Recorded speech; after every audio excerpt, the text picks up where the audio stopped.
Hey, welcome to a rainy day here at Magic Kingdom. We're gonna do the top 11 things not to do to ruin your Walt Disney World vacation. Sometimes when you plan a video, you have to carefully craft how things are gonna look and when you're gonna film, the light and so forth. But today just worked out because number one on my list on ways not to ruin your Walt Disney World vacation, weather.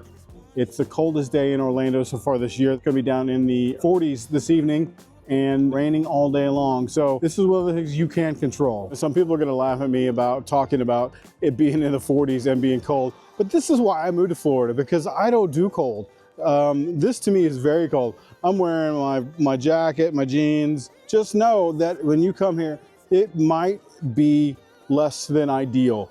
I think a couple of things that you can do to sort of not let those ruin your experiences is anticipate that sort of scenario.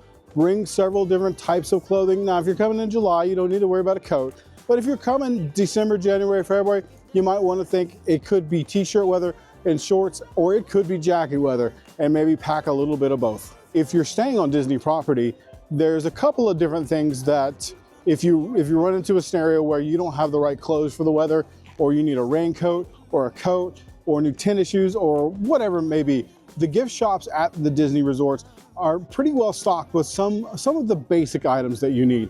If you need something that's not, there's a Walmart or a Target that are gonna be a quick Uber ride away.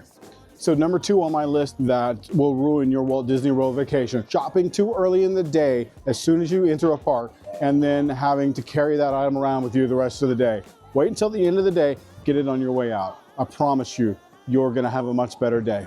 So most of the things that we talk about today could apply to any Disney park, but we're gonna talk specifically about Magic Kingdom today because that's where I'm at. So one of the first things that you'll notice when you walk into the Magic Kingdom is that they're gonna hit you as soon as you walk in with some good shopping opportunities. The left-hand side of Main Street is all the Emporium. You have Crystal Arts on the right side. You have the store that has the Pandora jewelry. You've got the confectionery. You've got a lot of places where you can spend your money. Kids are gonna be tempted right as soon as they walk through the gates to get those first souvenirs or a t-shirt they want or a toy they want. I would suggest that if at all possible, you wait until the end of the day. You're already gonna have enough to deal with carrying the kids and your bag and a stroller, or even if it's just like you and your wife or your husband, there's no reason to carry that stuff around all day. Disney stocks plenty of stuff. Now, I'm not saying that they can never run out of anything, but chances are they're probably not gonna run out, and it's better to wait until the end of the day and get it on your way out so that you're not carrying it around all day long. So number three on my list is the biggest pitfall in ruining your Disney World vacation, and that is to not have a plan. It is imperative that when you come here, you have a plan. You can't wing this. Not and accomplish a lot in a single day. If you are coming here without a plan, then you can experience some of the park. But if you need to get a lot done or you want to have a stress-free day, then you have to have a plan.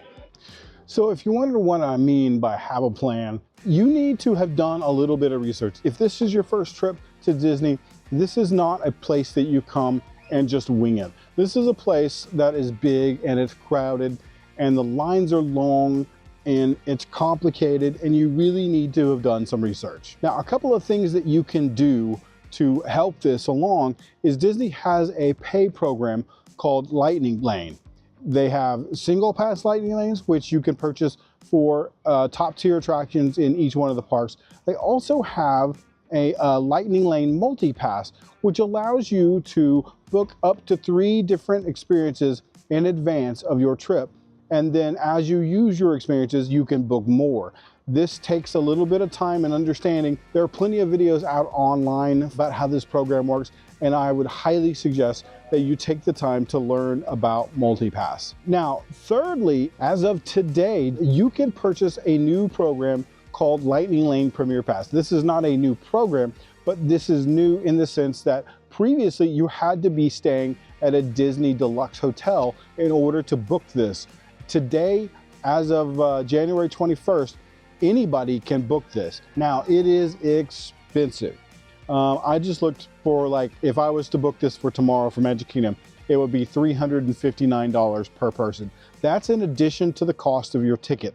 So you're talking about a premium product. This allows you to skip the line at all of the popular attractions in the park. So for instance, in Magic Kingdom, you can ride Buzz Lightyear, Barnstormer, Haunted Mansion, Jungle Cruise, Mad Tea Party, Winnie the Pooh, PhilharMagic, Peter Pan, Pirates, Seven Dwarfs, Space Mountain, Tiana's Bayou Adventure, Tomorrowland Speedway, Tron, Under the Sea, and a few others. If you only have a short amount of time, if you have the money and can afford it, this allows you to come without a plan. But for the rest of us, we need to make a little bit of a plan going into our day. So currently, if you're staying at a Disney resort, you can purchase your Lightning Lane multi-pass up to 7 days before your trip. If you're not staying at a Disney resort, or if you're a local and annual pass holder and you want to buy multi-pass, you can purchase it up to 3 days in advance. The other thing that I would suggest when it comes to this is just know what your priorities are. Know who's in your party and what it is that they want to ride. And so this may take having some conversations. Again, if you're a first timer, having those conversations with your family or with your kids. What do you think it is that's going to be important for you? Do you want to ride the roller coasters, or are you more of a dark ride person? Do you want to do just the kiddie rides, or do you want to see the shows and the fireworks?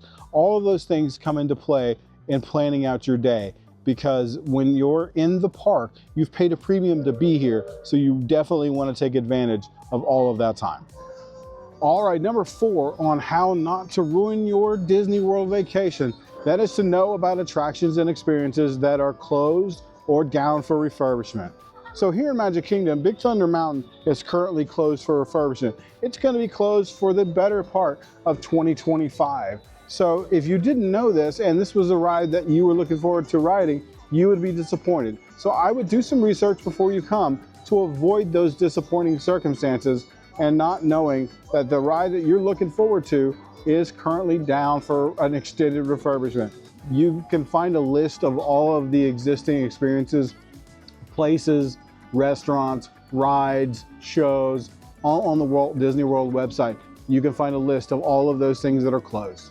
So the next thing on my list to not ruin your Disney vacation is to use that time in between your big experiences. So if you're riding rides, and especially if you've taken my advice and you've gotten the Lightning Lane multi-pass, and between your ride times, you can find, say 30 minutes or 45 minutes or an hour, use that time to do other things.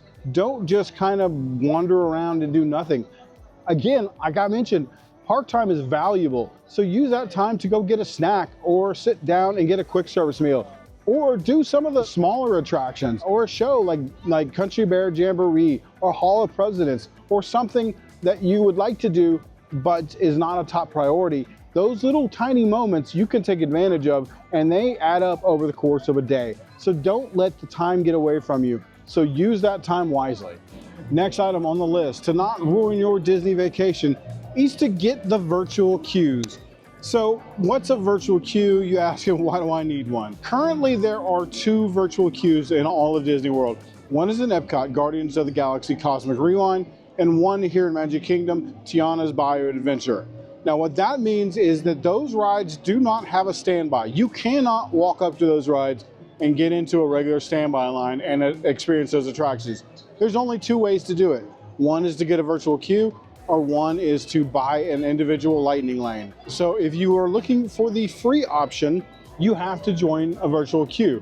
So if you go on the My Disney Experience app and you find the Join Virtual Queue section, you will show you the virtual queues that are available and then how to join them. Typically, they have 2 times that you have to join each day. The first one is 7 a.m. on the dot. Be on that app, have everybody in your party already pre-selected, and get ready to join that virtual queue, because on busy days, those virtual queues can sell out in a matter of seconds. So once you join the queue, it will give you a virtual queue number, and then as the day progresses, it will tell you where you are in the line. The second time each day that they release more virtual queue opportunities is 1 p.m. So that 7 a.m. time slot, you don't have to be in the park. You could be at your home in North Carolina and you're flying down for the day. You could be at your hotel room. You could be a local like me and be at home laying in bed. The second time each day, they release another batch of queues is at 1 p.m. Same scenario, same deal. Jump on the My Disney Experience, join virtual queue, get ready right at 1 p.m. Click to join the virtual queue. Now, the caveat with the 1 o'clock time spot is that you have to be in the park. It doesn't work from outside. So if you miss the 7 a.m., don't fear. If you're here and you're going to be in that park for the day, you have a second opportunity at 1 p.m. May the odds be ever in your favor, but don't let this ruin your vacation, because the two biggest, most popular rides currently, you can't ride because you didn't get a virtual queue. So the next thing on our list of the things that can ruin your Disney World vacation is don't stand in line to order quick service meals. Use the My Disney Experience app and mobile order. This can be done as you're walking to the restaurant. This can be done while you're standing in line. You can plan this all in advance and save yourself the standing in line time. I tried to film it tonight. It's not very busy here at the park because it's cold and it's rainy and it's late and it's off season, but those lines can get really, really long, and this can be a real time saver in the busier times of year. So here on the My Disney Experience app, if you go down to the bottom where there's the plus in the circle, click that, you can go to order food. Order food is going to pull up the park that you're in or wherever you are. It's got listed places all over property, hotels, theme parks, water parks, etc. But it will tell you what is available and what's open. So I'm going to have dinner tonight at Columbia Harbor House. So I'm going to hit begin order. And then I'm going to go down here. I'm going to choose the lobster roll. We're going to add that. If you come to Columbia Harbor House, I have to advise you, get an order of the Hush Puppies. You'll thank me later. And then we're going to get a drink. Down here at the bottom, you're going to see view my order. We're going to click that button. And then we got my lobster roll, my Hush Puppies, and my drink. It's going to take us to review order summary. If you have a discount or a promotion, you can enter that promo code here. Otherwise, you are going to just pay right here. I have mine set up on my Apple Pay, so I'm going to click to pay, and there you go. So now it's showing in the app that it has been prepared. So once you get to the restaurant, you're going to hit I'm here, prepare my order. Once your order is ready, this screen's going to pop up saying that your order is ready. It's going to tell you where to go to pick it up along with your order number. So our next item is, if you have plans to eat in a restaurant, you need to make those reservations in advance. Here at Disney World, those are called ADRs. You can make those in advance of your trip by going to the My Disney Experience app. You go down to that plus again, like we did earlier, check dining availability, choose your party size, and the date that you're gonna go. Currently, you can book up to 90 days out. So let's go 90 days out. And let's say I want to book a dinner. Right here, I'm going to choose my time, and then this is going to give me a list of all available restaurants. Say I want to filter it down to restaurants, let's say at Epcot. It's going to list all the restaurants at Epcot. I can look at all the times available. If I want Chefs de France at 7 o'clock, I click that button. I can answer a couple of additional questions, hit continue. You're going to have a credit card on file in order to do this, but this is a good way to book that must-have sit-down meal. If you aren't able to make them way in advance, and say you just decide in the middle of the day that you suddenly want to go to Epcot for dinner, you can still go on there and look. So let's go back and look. Let's look today. It's 6:42, and I can still go in there, filter it to Epcot, and I can still see what's available for today and the times that are still available. So don't fret. See, there you go. There's Le Cellier. You can still get reservations even day of. It may not be the one you want. It may not be at the time you want, but it is still possible. All right. And the next item that can ruin your Disney World vacation is not knowing or understanding that what services are available for you if you have a special need, or if you have a dietary restriction, or if you have a mobility issue. Jennifer and I have done an extensive video on this subject for here at Magic Kingdom. We've also done one for Animal Kingdom. I'm going to link those videos right here. And if you want all the information that you could possibly want, please check out those videos after this one. And there are resources online. But please understand, if you need help with your diet, if you have a neurodivergent member of the family, if you have a service animal, if you have a stroller used as a wheelchair, if you are in an ECV, there are resources available for all of those situations. So please check out that video, and hopefully we'll be able to help you with some of that information.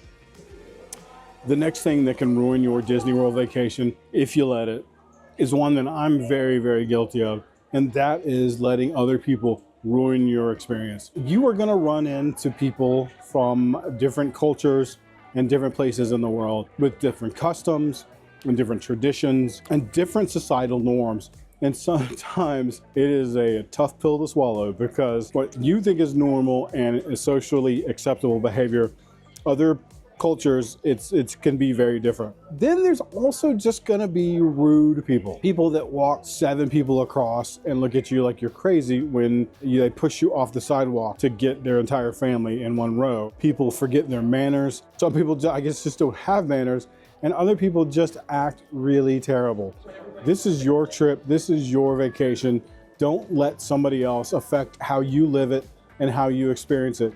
You just have to brush people off and take those things as they come and just move on. At the end of the day, this is your trip, and you're at the most magical place on earth, and it's up to you to keep that mindset going. Okay, and so my last item that can ruin your Disney World vacation is not being prepared for the nighttime fireworks or show. Since we're talking about Magic Kingdom today, we're just gonna focus on Magic Kingdom. Happily Ever After happens at the end of every night. To me, Happily Ever After is really kind of the cherry on the sundae, because I don't know, it's like, I think it's one of the best parts about being at Disney is that show. It gives me a big case of the feels, and I love it, and I hear it a lot, and I see it a lot, and it still affects me, and I would highly recommend that you take the time to see it. So with that being said, you can't wait until 5 minutes before the show starts and expect to have a good spot. Traditionally, the best spots to see the show are on Main Street in front of the castle, the partner statue, all the way back to the train station and the hub. There are plenty of other places to see the show. If you want to see all the castle projections, the projections down Main Street, you need to be over there at least 45 minutes before the show starts and ready to stake out your spot and stay put. If you're not willing to do that, if you want to see it from a different place because you're prioritizing rides or whatever else it may be, a meal, there are a couple of other places to see it that I like. Some of my favorite places to see it are behind the Prince Charming Regal Carousel, behind the castle. You have to look away from the castle because the fireworks are behind you, so you're not seeing the castle projections, but it's way less crowded. You can walk up last minute. My absolute favorite place is on the pathway between Seven Dwarfs Mine Train and Be Our Guest restaurant, on the path sort of leading down to Under the Sea Voyage of the Little Mermaid. That place is not crowded at all. It's a fantastic place to see the fireworks, and you virtually have it to yourself. If you want a place you can walk up last minute, have no crowds whatsoever, that's a great spot. And the last place is over in, well, there's 2 places. They're sort of connected by a pathway. The pathway from the backside of Tron to Storybook Circus. Anywhere along that pathway, the ramp leading down from Tron is a great place to see them. Or once you go through the pathway leading to Storybook Circus, back in Storybook Circus is anywhere back there is a great place to see them. Use those hints and see it from a different perspective sometime. Otherwise, get there at least an hour early, 45 minutes early, and stake out your spot. Folks, there you have it. Those were the things to do to not ruin your Disney World vacation. I hope you picked up something that will help you on your next trip. I'm Scott, and this is Lost in a Wonderland. If never lost, then never found. So go get lost.